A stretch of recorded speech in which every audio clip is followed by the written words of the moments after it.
Filosofía, vida y obra de Anaximandro de Mileto. Biobibliografía.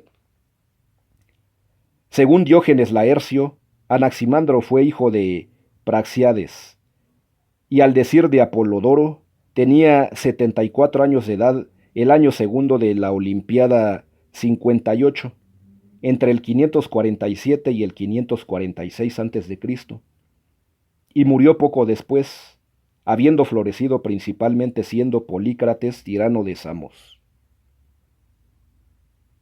Se le consideró conciudadano y discípulo de Tales, y posiblemente murió en la misma Olimpiada que Tales, siendo 14 años más joven que él. Si hay que considerar a Tales como padre de la filosofía occidental, Anaximandro es el primero en dejar testimonio escrito de su pensamiento.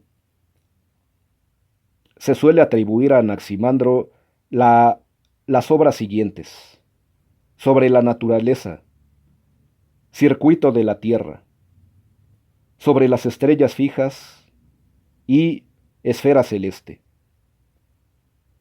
entre otras. Sin embargo, estos títulos no son muy confiables. En efecto, los escritores alejandrinos solían titular los escritos de los pensadores antiguos basándose en el contenido de sus obras y, por tanto, asignaron el título de perifiseos a todos aquellos libros producidos por los filósofos que Aristóteles llamó physikoi. No cabe ninguna duda de que Anaximandro haya dejado un compendio escrito, tanto por el fragmento citado por Simplicio, cuanto por el testimonio de Diógenes Laercio, quien dice: expuso sus opiniones sumariamente y en compendio, y éstas fueron encontradas por Apolodoro ateniense. El testimonio que acabamos de citar atribuye también a Anaximandro el descubrimiento del gnomón, instrumento que, según Heródoto, fue introducido a Grecia por los babilonios. Sin embargo, hay una opinión de que este Milesio fuera el medio hermano de dicha introducción. Más sólida parece la información de que Anaximandro fuera el primero en dibujar la tierra habitada sobre una tablilla, o sea, de haber producido el primer mapa, que posteriormente fue perfeccionado por su paisano Hecateo. El error más notable del dibujo de Anaximandro, según Heródoto, fue el de trazar las regiones conocidas del mundo, como Asia y Europa, con segmentos aproximadamente iguales. El Apeirón. Criticando a Tales, Anaximandro piensa que el elemento primordial no pudo ser el agua, desde el momento que no podría haber ni calor ni fuego, en cuanto el agua no engendra el calor, sino que lo destruye. Por eso, imaginaba el primer estado de la naturaleza como una masa indiferenciada de enorme extensión en la que los elementos antagónicos o sus propiedades no estaban todavía diferenciados, aunque los contenía en sí de una manera potencial y en completa fusión. Añadía además que el agua no podía ser el arché, ni otro elemento alguno, porque no era posible que un principio finito se tornara infinito. A la masa indiferenciada la llamó apeiron, esto es, sin límites, tanto espacialmente por no tener límites exteriores, como interiormente, por no tener partes o componentes separados. En esta masa fluctuaban los 4 elementos: caliente, frío, húmedo y seco, que se mantienen en equilibrio en un proceso cíclico. El calor seca el agua y el agua apaga el fuego. Aunque en uno de estos ciclos uno u otro opuesto puede prevalecer, el equilibrio se mantiene constante. Por tanto, ninguno de los elementos puede caracterizar la sustancia primaria del universo, como antes se decía. Estos presupuestos conducirán a Anaximandro a una concepción matemática del universo, en cuanto trata de proporcionar sus medidas exactas y, además, a la hipótesis de universos sucesivos, puesto que la separación producida en el apeiron retorna una y otra vez a su punto de origen. No es pues un principio absoluto el que tiene el universo, sino relativo, y éste asegura la continuidad de la realidad objetiva. La cosmogonía y la cosmología. Los momentos de la formación del universo son comentados en una serie de testimonios. Los de Aristóteles son de naturaleza genérica y se refieren a la eternidad del movimiento. El movimiento ha sido engendrado alguna vez sin que existiera antes y debe, a su vez, ser destruido, de manera que todo deje de ser movido.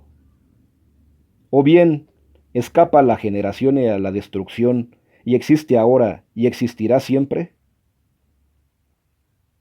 Y si al ser imperecedero y no defectible, ¿corresponden acaso a los seres como un camino para todo lo que existe por naturaleza? Todos los que afirman que los mundos son infinitos en número y que los unos son generados y los otros destruidos, afirman también que el universo existirá siempre, pues las generaciones y destrucciones de los mundos suponen el movimiento necesariamente. Por otra parte, los partidarios de la unidad del mundo o de la no eternidad de los mundos sostienen también, por lo que se refiere al movimiento, las hipótesis correspondientes a estas teorías. Y más adelante añade, pero si realmente existe un movimiento natural, no solo no habría movimiento violento, sino tampoco habrá reposo violento. De manera que si ahora la Tierra descansa por fuerza, fue también llevada al centro por una rotación violenta. Todos, en efecto, sostienen esta causa, apoyados en las cosas que se mueven en medios líquidos y en las cosas que ocurren respecto del aire, ya que en estos medios las cosas mayores y más pesadas siempre se mueven hacia el centro del mismo de la rotación. Por esta razón, todos los que dicen que el cielo nació alguna vez, dicen que la tierra llegó al centro. Podemos inferir, entonces, que este movimiento eterno, considerado como un vórtice o torbellino, Diné, lo presupone Anaximandro como causa primordial de la formación del universo. El segundo momento es caracterizado por la separación de la pareja caliente-frío, y luego de los dos elementos entre sí. Afirma que lo que es productivo de lo caliente y lo frío, desde lo eterno, se separó al nacimiento de este mundo, y que de ellos nació una esfera de llama en torno al aire, que circunda la tierra como la corteza en torno al árbol. Cuando ésta se rompió en trozos y se cerró en círculos, se formaron el sol, la luna y las estrellas.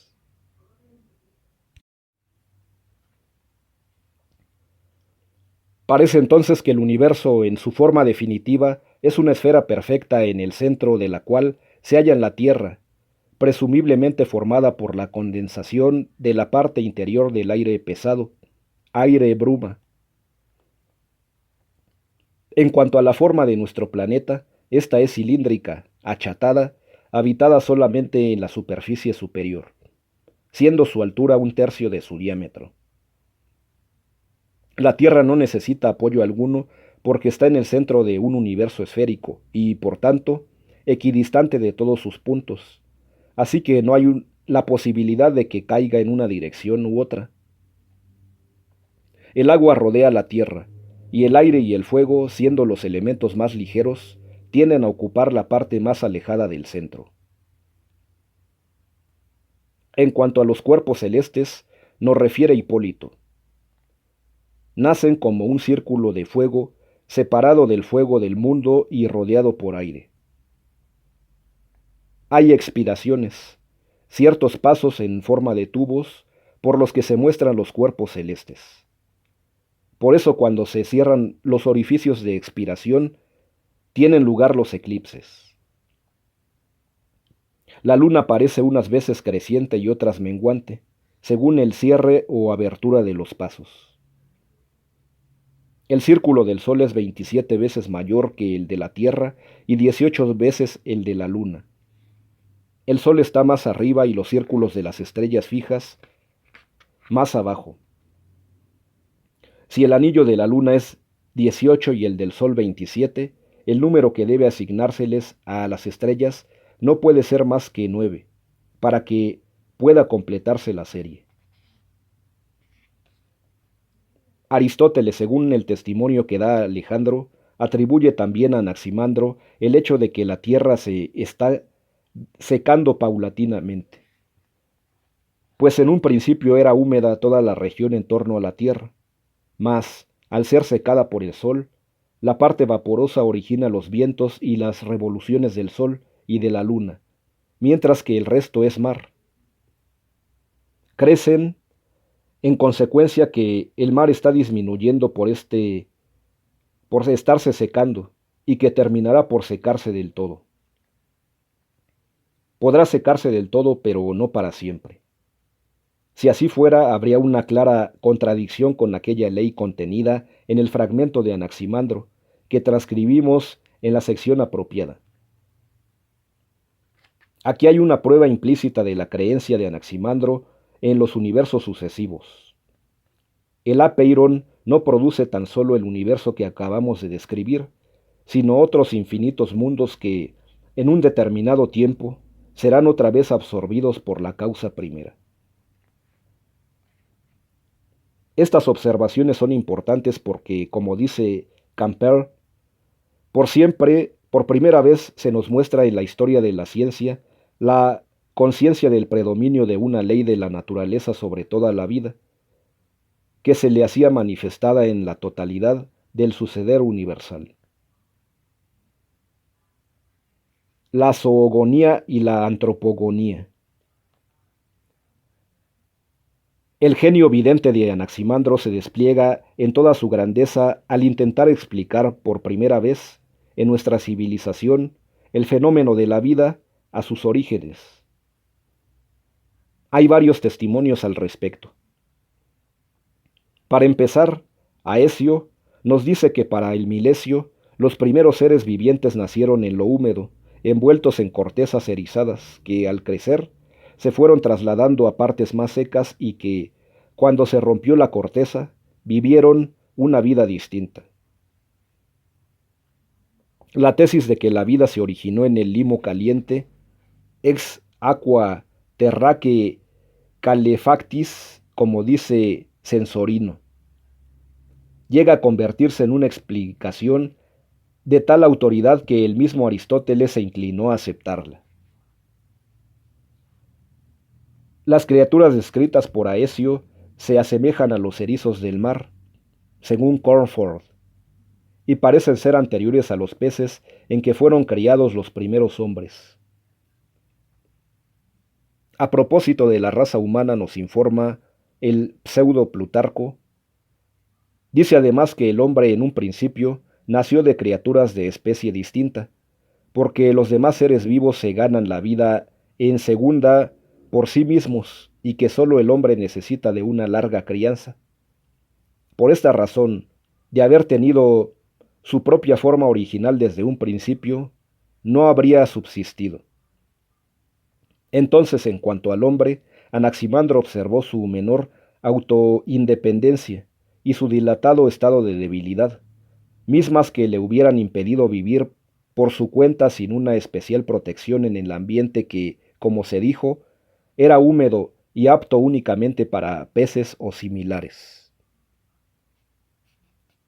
Esta antropogonía se refiere naturalmente a los primeros especímenes humanos. En cuanto a los demás, cuando fueron capaces de cuidarse por sí mismos, salieron a la luz y se posesionaron de la tierra.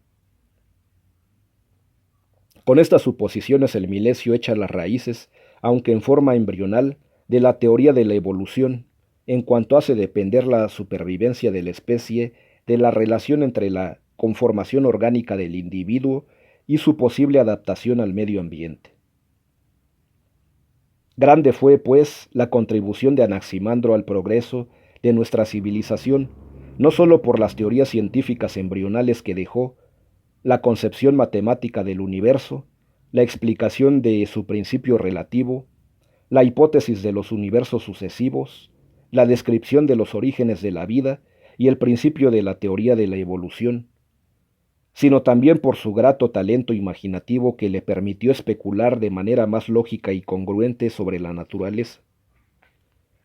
Tales especulaciones tuvieron una gran repercusión sobre el pensamiento griego, y es de lamentarse que las pocas fuentes, a veces contradictorias, que poseemos, no nos permiten reconstruir con mayor precisión toda la plenitud de este sistema. Fragmento de los escritos de Anaximandro.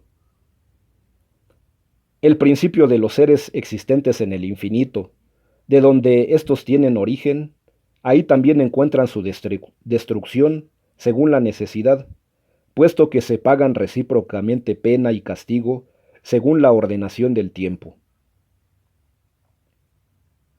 Nota de referencia. Según esto, Simplicio en Física 24:17.